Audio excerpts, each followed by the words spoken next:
हम चर्चा करेंगे इल्तुतमिश के मूल्यांकन के बारे में। इससे पहले हमने पिछले वीडियो में इल्तुतमिश के प्रारंभिक जीवन, उसकी प्रारंभिक कठिनाइयाँ और उन कठिनाइयों का निराकरण, इसके बारे में चर्चा करी थी। इल्तुतमिश, जिसका भारत में शासन 1211 से 1236 ईस्वी तक रहा, भारत में उसका सुल्तान के रूप में क्या योगदान था, किस रूप में वो जाना जाता था, इसकी चर्चा हम यहाँ करेंगे। तो सबसे पहले देखिए, इल्तुतमिश को भारत में गुलामों का गुलाम कहा जाता है। क्यों? क्योंकि इल्तुतमिश कुतुबुद्दीन ऐबक का गुलाम था और कुतुबुद्दीन ऐबक मोहम्मद गौरी का गुलाम। तो इल्तुतमिश एक गुलाम का गुलाम था, इसीलिए इतिहास में इल्तुतमिश को गुलामों का गुलाम कहा जाता है। दूसरी ओर इल्तुतमिश को भारत में दिल्ली का प्रथम वैध कानूनी शासक माना जाता है। इल्तुतमिश ने इस्लामी जगत के धार्मिक गुरु खलीफा से वैधता प्राप्त की थी। वैधता प्राप्त करने वाला यह पहला तुर्क शासक था। इसके अतिरिक्त इल्तुतमिश सुल्तान की उपाधि धारण करने वाला प्रथम तुर्क शासक था। इससे पहले भारत में दिल्ली सल्तनत का शासक कुतुबुद्दीन ऐबक था, लेकिन उसने आजीवन सुल्तान की उपाधि धारण नहीं की।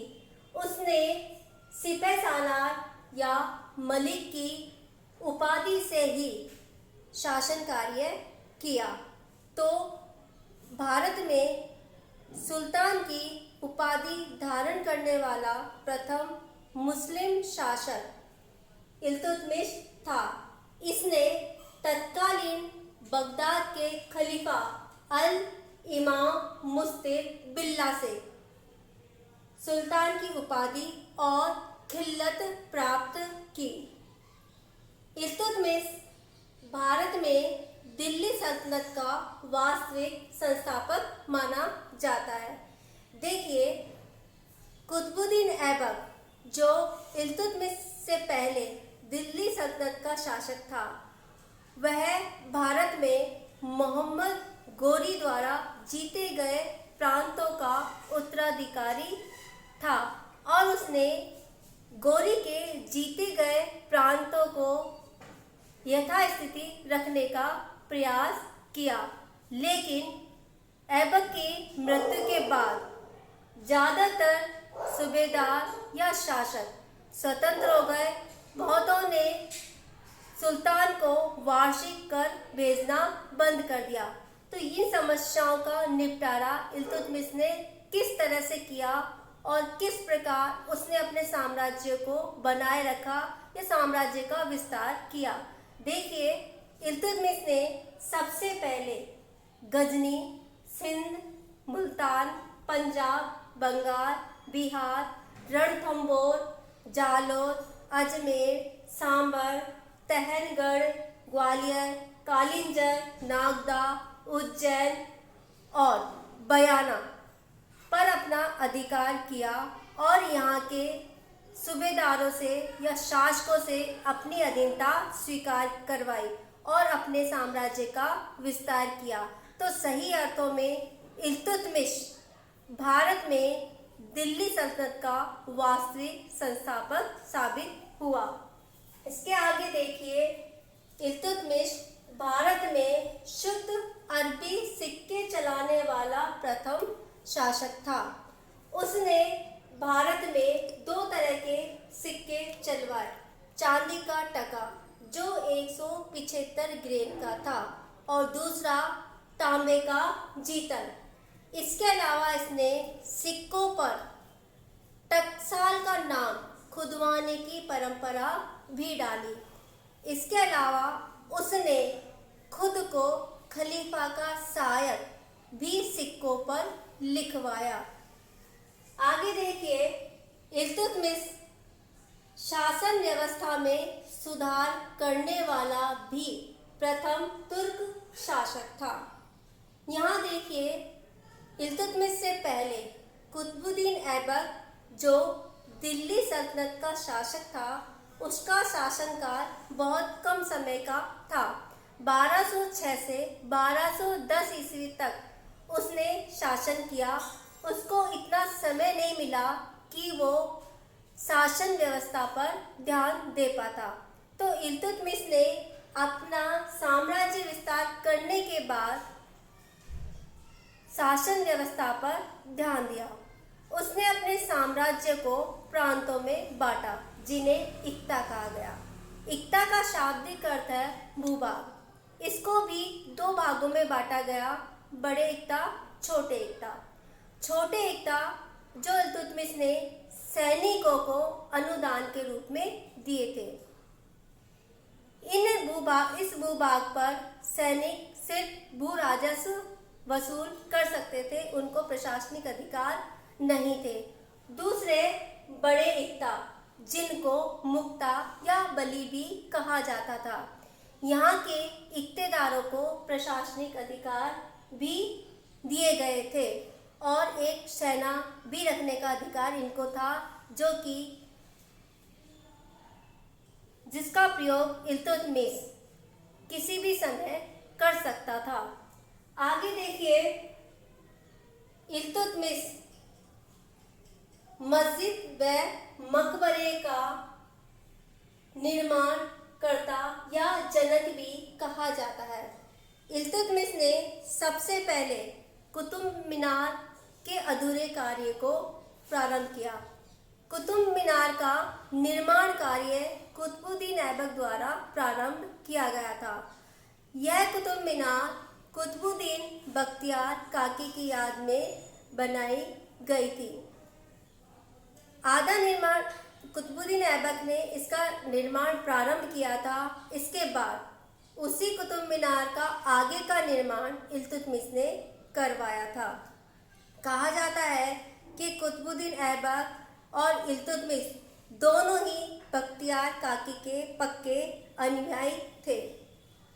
इसके अलावा इल्तुतमिश ने सुल्तानगढ़ी या नासिरुद्दीन महमूद का मकबरे का निर्माण भी करवाया था।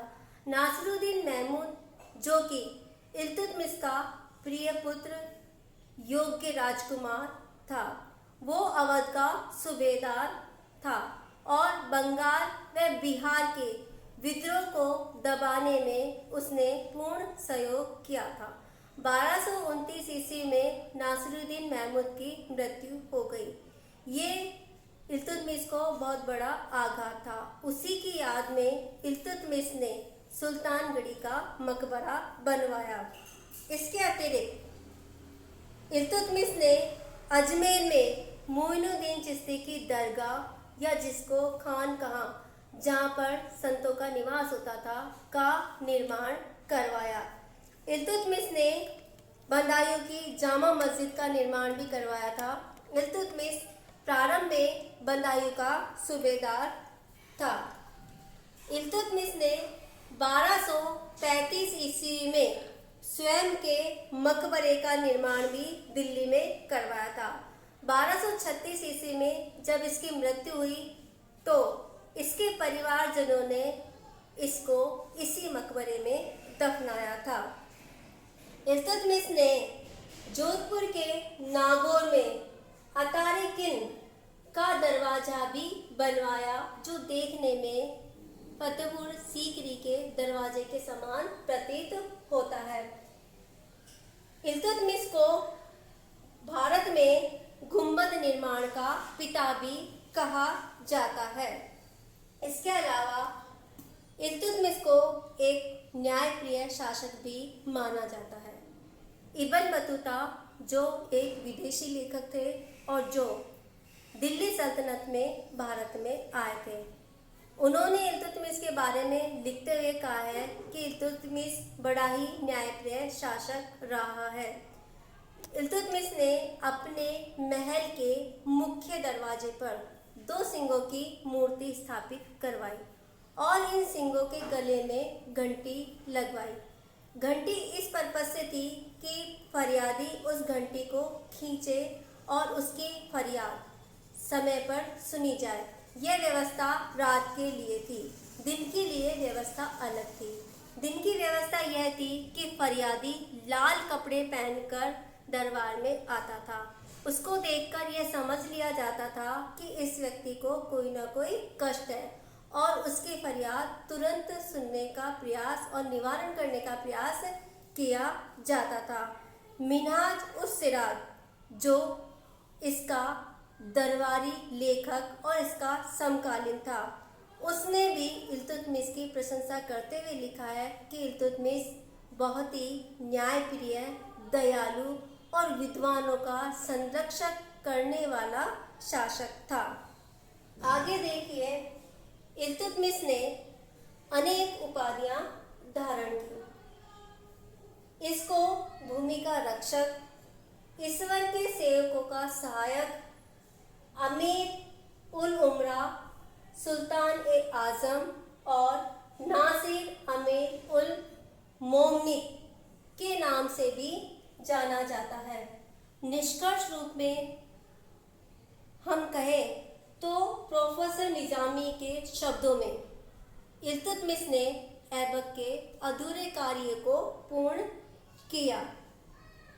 ऐबक ने सल्तनत की रूपरेखा की कल्पना मात्र की थी, लेकिन इल्तुतमिश ने उसे रूप, स्तर, वाहिनी शक्ति, निर्देशन, शासन प्रणाली तथा शासक वर्ग प्रदान किया था। तो ये था इल्तुतमिश का मूल्यांकन। वास्तविक रूप में भारत में इल्तुतमिश ही दिल्ली सल्तनत का वास्तविक शासक था। नमस्कार।